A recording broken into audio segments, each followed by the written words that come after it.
आज सुनते हैं बुधवार की व्रत कथा। समतापुर नगर में मधुसूदन नाम का एक व्यक्ति रहता था। वो बहुत ही धनवान था। मधुसूदन का विवाह बलरामपुर नगर की सुंदर लड़की संगीता से हुआ था।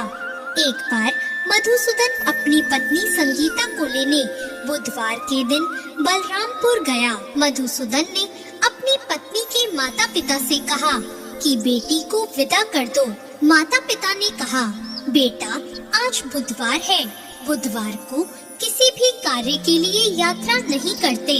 लेकिन मधुसूदन नहीं माना। उसने ऐसी शुभ अशुभ बातों को न मानने की बात कही और फिर उसने अपनी पत्नी को लेकर बैलगाड़ी से यात्रा प्रारंभ कर दी। 2 कोस की यात्रा करने के बाद उसकी गाड़ी का एक पहिया टूट गया और वहाँ से दोनों ने पैदल ही यात्रा को शुरू किया। रास्ते में संगीता को प्यास लगी। मधुसूदन उसे एक पेड़ के नीचे बैठाकर जल लेने चला गया।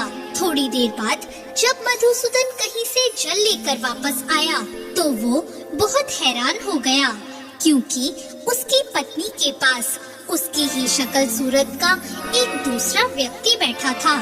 संगीता भी मधुसूदन को देखकर हैरान रह गई और वह दोनों में कोई अंतर नहीं कर पाई। मधुसूदन ने उस व्यक्ति से कहा, तुम कौन हो और मेरी पत्नी के पास क्यों बैठे हो? मधुसूदन की बात सुनकर उस व्यक्ति ने कहा, अरे भाई, ये मेरी पत्नी संगीता है। मैं अपनी पत्नी को ससुराल से विदा करके लाया हूँ। लेकिन तुम कौन हो जो मुझसे ऐसा प्रश्न कर रहे हो? मधुसूदन ने कहा, तुम जरूर कोई चोर या ठग हो। ये मेरी पत्नी संगीता है। मैं इसे पेड़ के नीचे बैठाकर पानी लेने गया था। इस पर उस व्यक्ति ने कहा, अरे भाई, तुम झूठ क्यों बोल रहे हो? संगीता को प्यास लगने पर जल लेने तो मैं गया था। मैंने तो जल लाकर अपनी पत्नी को पिला भी दिया। अब तुम चुपचाप यहाँ से चलते बनो, नहीं तो किसी सिपाही को बुलाकर तुम्हें पकड़वा दूंगा। दोनों एक दूसरे से लड़ने लगे। उन्हें लड़ता देखकर बहुत से लोग वहाँ इकट्ठे हो गए। नगर के कुछ सिपाही भी वहाँ आ गए। सिपाही उन दोनों को पकड़कर राजा के पास ले गए और उनकी सारी कहानी सुनकर राजा भी कोई निर्णय नहीं कर पाया। संगीता भी उन दोनों में से अपने वास्तविक पति को नहीं पहचान रही थी। राजा ने दोनों को कारागार में डाल देने के लिए कहा। राजा के फैसले पर असली मधुसूदन भयभीत हो उठा।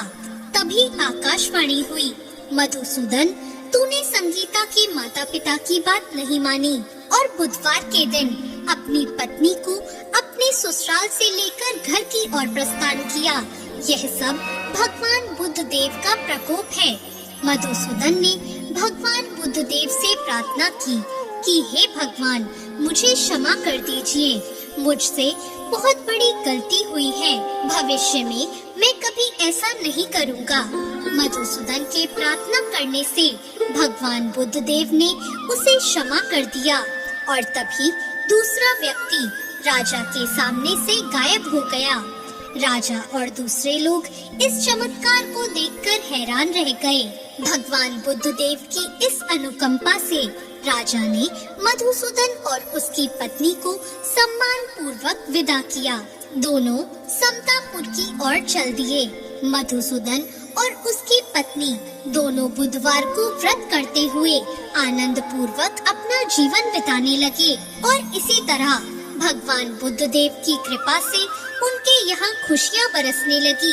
और इसी तरह जो भी विधिवत बुधवार का व्रत करके कथा सुनते हैं, भगवान बुद्ध देव उनके सभी कष्टों को दूर करते हैं। तो ये थी आज की कथा। कैसी लगी आपको आज की ये कहानी? कमेंट बॉक्स में जरूर बताएं।